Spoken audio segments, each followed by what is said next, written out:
Hello, League City. I'm joined now by Ryan Edgehill, the city's emergency management coordinator, and John Baumgardner, the city's city manager. And we're here to talk, obviously, about Beryl. So, Ryan, give us the latest on Beryl and what we can expect. Yeah, good afternoon, everyone. We just got our last update from our local National Weather Service office. There have been some changes. We've watched this thing for days and days, and it continues to shift track and shift, timing and intensity. And unfortunately, all these very small changes in track make big changes to our potential impacts. Right. So, really, we're looking at likely a Category 1 hurricane making landfall roughly around Matagorda, which puts us on the dirty side of the storm. Again, the closer, there's some deviation in that track, the closer it may track to us, maybe the more extreme our impacts are. Of course, if it goes the other way, that we could lessen those. Generally speaking, 5 to 10 inches of rain is forecast kind of for the whole area, but there are areas, that could see even more than that with some training storms. So as those bands, spin up through that storm, if you're the unlucky one that's caught right in one of those, you could see Right. something even heavier than that. And when are we expecting this? Yeah, so anytime potentially, rainfall, we've already seen some storms Yeah. from outer bands today. So Yeah. all day today, the heaviest stuff, so the wind and that real heavy tropical rain, likely late tonight into early tomorrow morning. And then some of that may persist even through, all day, excuse me, tomorrow as well. So, John, let's talk about what the city is doing to prepare. So, with any storm, we start to prepare all the emergency services and make sure everybody's in a position to provide emergency services, whether that's EMS or PD or rescue or deal with down trees and that kind of thing. And so they're prepared. The gas tanks are full. We'll have staff starting, even obviously police and EMS work 24/7, 7 days a week normally, but public works folks will come in tonight and be prepared to respond to any sort of emergency that comes forward. With that, kind of in an abundance of caution, we're going to close city facilities today at 4 o'clock, so that's library and recreation and parks, and so get everybody out of the way for either wind or rain or whatever's going to come. And then we will keep city facilities closed probably, at least till noon tomorrow. We'll make a decision in the morning, but likely all day tomorrow.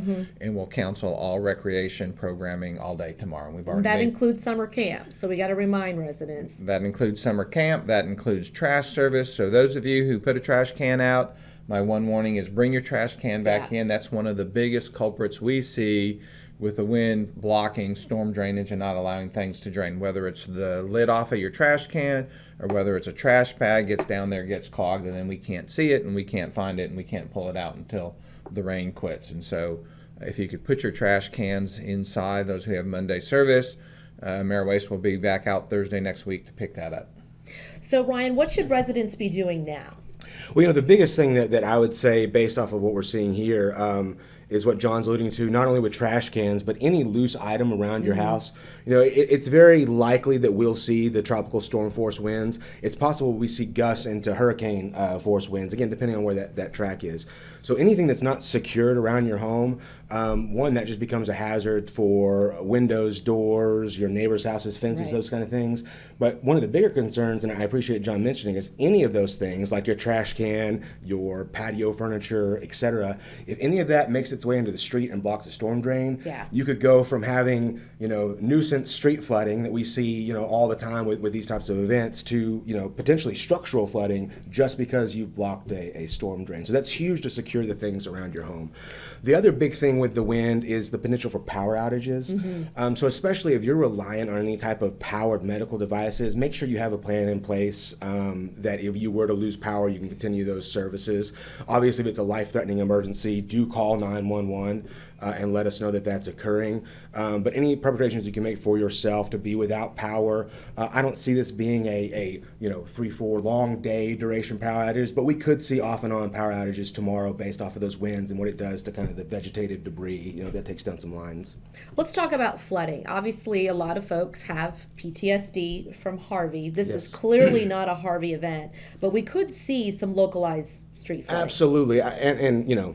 I don't want to speak with any guarantees on anything. It's very, very likely that we will see street flooding early tomorrow morning and tonight. I mean, that's a result of the rainfall rate. So even if your storm drains are totally clear, when we see that 3, 4, even potentially 5 inches of rain in an hour, that just overloads the system no matter what. And so the streets are designed to convey storm water. So street flooding, it's very inconvenient. It can be a scary thing, especially in light of what we saw in Harvey. But know that those streets are there to convey that flood water. So your home doesn't flood. So your home doesn't flood. Right. They're designed to flood to get the water correct. out into the drains. Correct.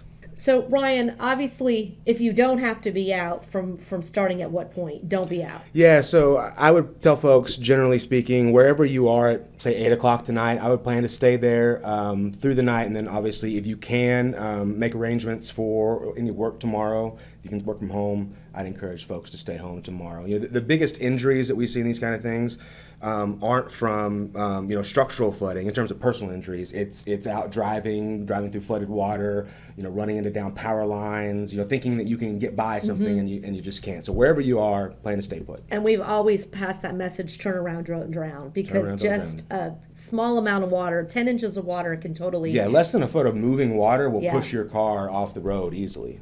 John, as we wrap things up, what are we to expect in the morning as far as crews and who's going to be out and about, and if residents should Yeah. need to call someone? Well, yeah, so, we talked about the high water and that kind of thing, but in addition to high water, if we get the higher winds, winds in excess of, 50, perhaps as much as 80 or even a little bit higher, we expect to see, down tree limbs and debris in the roadways. And so I think the most important thing to do is, call our Public Works folks at 281-554-1086. Let's repeat that number again: 281-554-1086. Don't call 911. 911 is reserved for a medical emergency. We want you to call that Public Works number, correct? If you can. If you can.